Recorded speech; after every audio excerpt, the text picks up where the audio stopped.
আসসালামু আলাইকুম প্রিয় ভিউয়ার্স, কেমন আছেন আপনারা? আশা করি ভালো আছেন। আমি আজকে গাজীপুর জেলার ঐতিহাসিক বড় দিঘি আপনাদের দেখাবো। গাজীপুর জেলা ঐতিহাসিক বড় দিঘির মধ্যে একটি শত শত বৎসরের পুরনো একটি পাথর আছে। এই পুকুর পাড়ে ওই পাথরটি আপনাদের মাঝে আজকে তুলে ধরবো। তাহলে চলুন পাথরটি দেখে আসি।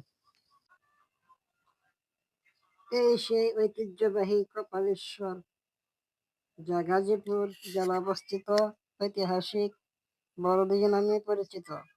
এই সেই পাথর যা শত শত বছর পুকুরের এক পাশে পড়ে আছে। যে পাথরটি দেখলে গা শিউরে ওঠে, মনে হয় এখনো জীবিত। আসলে পাথরটি এখনো জীবিত নয়, এখন পাথরটি মৃত। একসময় শুনছিলাম মুরব্বীদের কাছে পাথরটি নাকি জীবিত ছিল। পুকুরের আশেপাশে শুধু সবুজ আর সবুজ। একসময় এই পুকুর থেকে আপনার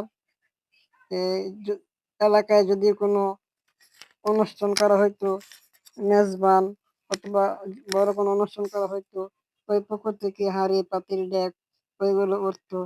তারপর অনুষ্ঠান শেষে পরিষ্কার করে যখন রাখা হইতো, ওইগুলো আবার নাকি পুকুরে চলে যেত, যা পূর্বপুরুষের মুখ থেকে আমরা শুনেছি। তো এই পুকুরের পাড়ে একটা বাজার আছে, যা বড়দিঘি বাজার নামে পরিচিত।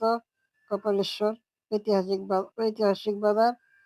পুকুরের পানিটা কত স্বচ্ছল, কত সুন্দর, দেখলে আপনার স্নান করতে মন চাইবে, গোসল করতে মন চাইবে। চারিদিকে সবুজ অরণ্য, খুব সুন্দর একটা পরিবেশ। পাথরটি বেশ লম্বা এবং পাথরের সামনে দুটো চোখা আছে। বিকেলের পরিবেশ আসলে আপনার মন জড়িয়ে যাবে। খুব সুন্দর একটা পরিবেশ। কে যেন গোসল করছে। তো সবাই ভালো থাকবেন। ভিডিওটা কেমন লাগলো কমেন্ট বক্সে জানিয়ে দিবেন, এবং ভিডিওটা শেয়ার করে অন্যকে দেখার সুযোগ করে দিবেন।